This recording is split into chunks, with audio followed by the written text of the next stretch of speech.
দেখো দেখো, আমার বারান্দায় বুলবুলি পাখির বাসা। সেখানে ডিম ফুটে ছোট্ট বুলবুলি এসেছে। তাই মা আর বাবা বুলবুলি সারা দিন এভাবে বসে বসে পাহারা দেয়, আমরা যেন বারান্দা যেতে না পারি। আর যদিও বা যাই কখনো, কোথা থেকে আমাদের উপর এসে হামলে পড়ে। আসসালামু আলাইকুম বন্ধুরা, welcome to my easy art and stories channel. মা শব্দটা কত ছোট, তাই না? কিন্তু এর বিশালতা, এর গভীরতা, ভালোবাসা পৃথিবীর কোনো কিছু দিয়ে মাপা যাবে না। সেই ছোট্টবেলায় মাকে হারানোর পর এর গুরুত্ব প্রতি পদে পদে, প্রতি মুহূর্তে বুঝতে পেরেছি। তাই মাদার্স ডে স্পেশালে ভাবলাম বুলবুলি মাকে নিয়েই একটা ছবি আঁকি।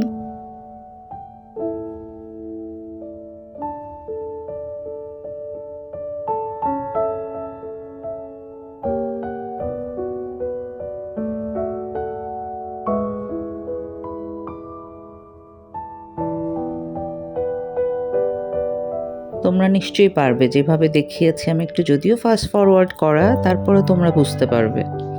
প্রথমে পেন্সিল দিয়ে এঁকে মুখে আবার একটা পোকাও দিয়েছি, কারণ এই সময় মা দূরে যে মা আর বাবা দুজনই খাবার নিয়ে আসে বাচ্চাদের জন্য, পোকামাকড় অনেক কিছু খেতে দেয়।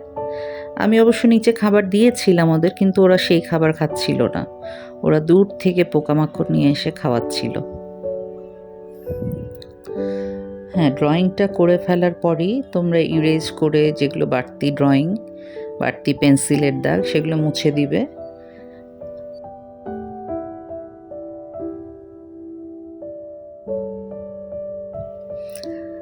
তারপর মুছে ফেললাম যেখানে যেটা এক্সট্রা ড্রয়িং ছিল। তারপর মার্কার, যে কোনো ব্ল্যাক মার্কার পেন দিয়ে বর্ডার লাইনটা দিয়ে দিও। বর্ডার লাইন দিলে তোমাদের কালার করতেও ইজি হবে, দেখতেও ভালো লাগবে ড্রয়িংটা। যদি কালার করতে না চাও, বর্ডারেই থাকবে ড্রয়িংটা। এভাবে পুরোটা বর্ডার করে দিবে, তাহলে দেখতে খুব ভালো হবে, রং করতেও পরে ইজি হবে তোমাদের জন্য।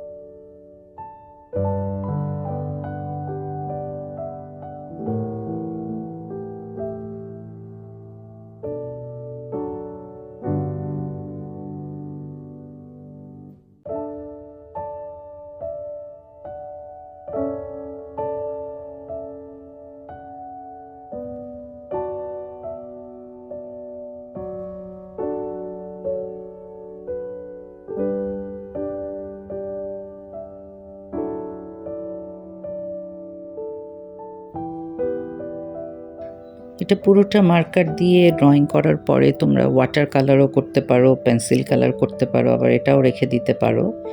কিন্তু আমি নিয়েছি TT pastel colour, oil pastel. সেগুলো নিয়ে একদম আমি কোনো শেডও এখানে করিনি, জাস্ট ডিরেক্ট কালার দিয়েছি। তোমাদের যদি শেড করতে ইচ্ছা হয় তোমরা শেড করে দিতে পারো, কিন্তু আমি ডিরেক্ট কালার ইউজ করেছি, বেশি শেড দেখাইনি। আস্তে আস্তে পরে দেখাবো অবশ্যই। আর বুলবুলি পাখি, তোমরা আমার বারান্দায় যে বুলবুলি পাখি আসে ওটা একটু ব্ল্যাক ধরনের ছিল। আর ইউটিউবে আমি সার্চ করে দেখেছি, গুগল সার্চ করে দেখলাম যে বুলবুলি পাখির অনেক টাইপের কালার হয়। তো আমাদের দেশি বুলবুলি যেটা, সেটা একটু নিচের দিকে, পেটের নিচের দিকে একটু লাল হয়, চোখের পাশে একটু লাল হয়, একটু ব্ল্যাক, ডার্ক ব্রাউন ব্ল্যাক টাইপের হয়।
এই তো পুরোটা হয়ে গেল, প্রায় অলমোস্ট শেষ। আশা করি তোমাদের কাছে খুব সহজ লেগেছে। আর যদি একটু কঠিনও মনে হয়, কোনো ব্যাপার না, দেখে দেখে এঁকে ফেলো। এভাবেই তোমরা ছবি আঁকা শিখতে পারবে।